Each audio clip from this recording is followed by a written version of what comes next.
ओम नमो भगवते वासुदेवाय। महर्षीणां भृगुरहं गिरामस्यमे कमक्षरम् यज्ञानां जपयज्ञोऽस्मि स्थावराणां हिमालयः।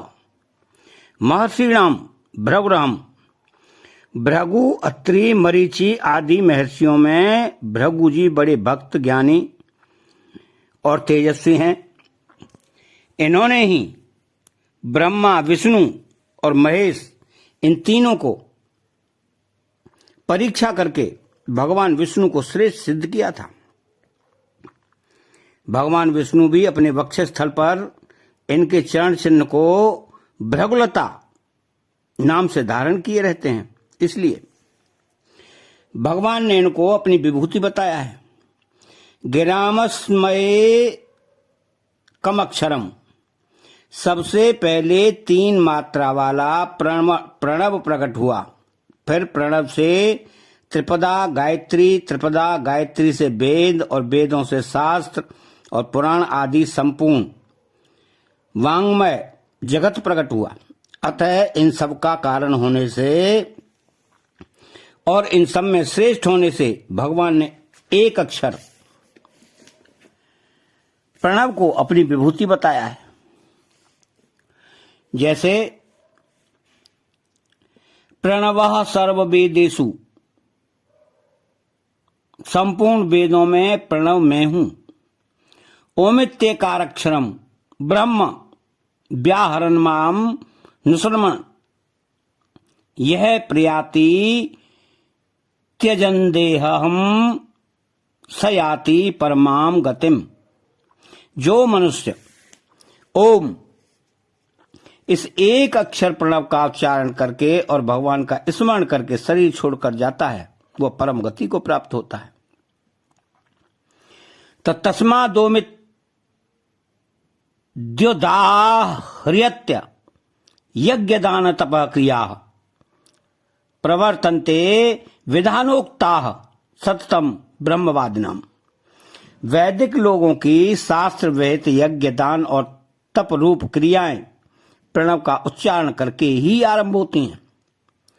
तो यज्ञानाम जप यज्ञोऽस्मि, मंत्रों से जितने यज्ञ किए जाते हैं उनमें अनेक वस्तु पदार्थों की विधियों की आवश्यकता पड़ती है और उनको करने में कुछ न कुछ दोष आ ही जाता है। परंतु जप यज्ञ अर्थात भगवान नाम का जप करने में किसी पदार्थ या विधि की आवश्यकता नहीं पड़ती। इसको करने में दोष आना तो दूर रहा, प्रत्युत सभी दोष नष्ट हो जाते हैं। इसको करने में सभी स्वतंत्र हैं। भिन्न भिन्न संप्रदायों में भगवान के नामों में अंतर हो तो होता है, पर नाम जप से कल्याण होता है। इसको हिंदू, मुसलमान, बौद्ध, जैन आदि सभी मानते हैं। इसलिए भगवान ने जप यज्ञ को अपनी विभूति बताया है। स्थावराणाम हिमालयः, स्थिर रहने वाले जितने भी पर्वत हैं उन सब में हिमालय तपस्या का स्थल होने से महान पवित्र है और सबका अधिपति है। गंगा, यमुना आदि जितनी तीर्थ स्वरूप पवित्र नदियां हैं वे सभी प्राय हिमालय से प्रकट होती हैं। तो भगवत प्राप्ति में हिमालय स्थल बहुत सहायक है। आज भी दीर्घ आयु वाले बड़े बड़े योगी और संत जन हिमालय की गुफाओं में साधन भजन करते हैं। नर नारायण ऋषि भी हिमालय में जगत के कल्याण के लिए आज भी तपस्या कर रहे हैं। हिमालय भगवान शंकर का ससुराल है और स्वयं शंकर भी इसी के एक शिखर कैलाश पर्वत पर रहते हैं। इसलिए भगवान ने हिमालय को अपनी विभूति बताया है। तो संसार में जो कुछ भी विशेषता दिखती है उसको संसार की मानने से मनुष्य उसमें फंस जाता है, जिससे उसका पतन होता है।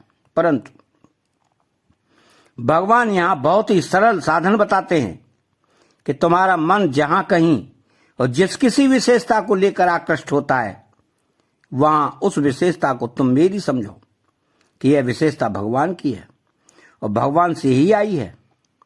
यह इस परिवर्तनशील नाशवान संसार की नहीं है। ऐसा समझोगे, मानोगे तो तुम्हारा वह आकर्षण मेरे में ही होगा। तुम्हारे मन में मेरी ही महत्ता हो जाएगी इससे संसार का चिंतन छूटकर मेरा ही चिंतन होगा, जिससे तुम्हारा मेरे में प्रेम हो जाएगा। तो अस्वस्थः सर्ववृक्षाणां देवर्षीणां च नारदः गंधर्वाणां चित्ररथः सिद्धानां कपिलो मुनिः। अस्वस्थः सर्ववृक्षाणाम, पीपल एक सौम्य वृक्ष है। इसके नीचे हर एक पेड़ लग जाता है और यह पहाड़, मकान की दीवार, छत आदि कठोर जगह पर भी पैदा हो जाता है। पीपल वृक्ष के पूजन की बड़ी महिमा है। आयुर्वेद में बहुत से रोगों का नाश करने की शक्ति पीपल वृक्ष में बताई गई है। इन सब दृष्टियों से भगवान ने पीपल को अपनी विभूति बताया है। देवर्षीणाम च नारदः, देवर्षि भी कई हैं और नारद भी कई हैं, पर देवर्षि नारद एक ही है। ये भगवान के मन के अनुसार चलते हैं और भगवान को जैसी लीला करनी होती है ये पहले से ही वैसी भूमिका तैयार कर देते हैं। इसलिए नारद जी को भगवान का मन कहा गया है। ये सदा बीड़ा लेकर भगवान के गुण गाते हुए घूमते रहते हैं। वाल्मीकि और व्यास जी को उपदेश देकर उनको रामायण और भागवत जैसे ग्रंथों के लेखन कार्य में प्रवृत्त कराने वाले भी नारद जी ही हैं। नारद जी की बात पर मनुष्य, देवता, असुर, नाग आदि सभी विश्वास करते हैं। सभी इनकी बात मानते हैं और इनसे सलाह लेते हैं। महाभारत और ग्रंथों में इनके अनेक गुणों का वर्णन किया गया है। यहां भगवान ने इनको अपनी विभूति बताया है। तो गंधर्वाणाम चित्ररथः, स्वर्ग के गायकों को गंधर्व कहते हैं और उन सभी गंधर्वों में चित्ररथ मुख्य है। तो अर्जुन के साथ इनकी मित्रता रही और इनसे ही अर्जुन ने गान विद्या सीखी थी। गान विद्या में अत्यंत निपुण और गंधर्वों में मुख्य होने से भगवान ने इनको अपनी विभूति बताया है।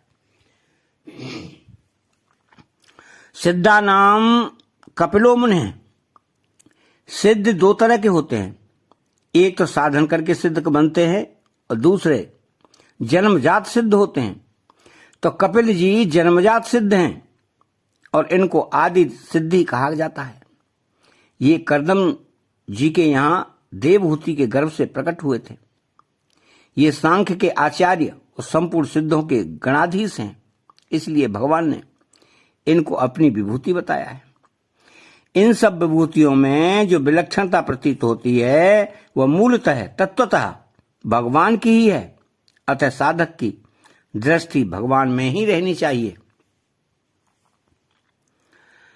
उच्चैः श्रवा समस्वानां विद्धि मां मृतोद्भवम् ऐरावतम गजेन्द्राणाम नारायणाम च नराधिपम।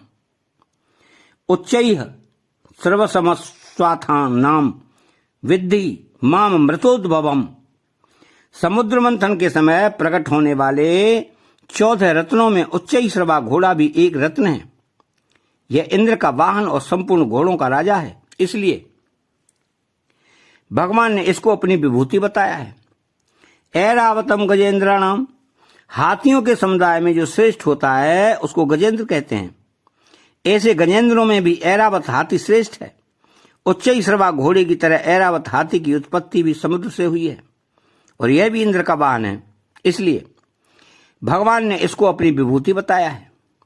नराणाम च नराधिपम, संपूर्ण प्रजा का पालन, संरक्षण, शासन करने वाला होने से राजा संपूर्ण मनुष्यों में श्रेष्ठ है। साधारण मनुष्यों की उपेक्षा राजा में भगवान की ज्यादा शक्ति रहती है। इसलिए भगवान ने राजा को अपनी विभूति बताया है।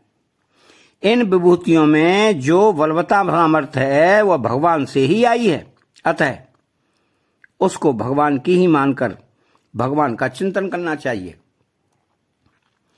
अतः चैनल को सब्सक्राइब करें, बेल आइकन घंटी को दबाएं और कमेंट बॉक्स में जय श्री कृष्ण लिखें। बोलो जय श्री कृष्ण।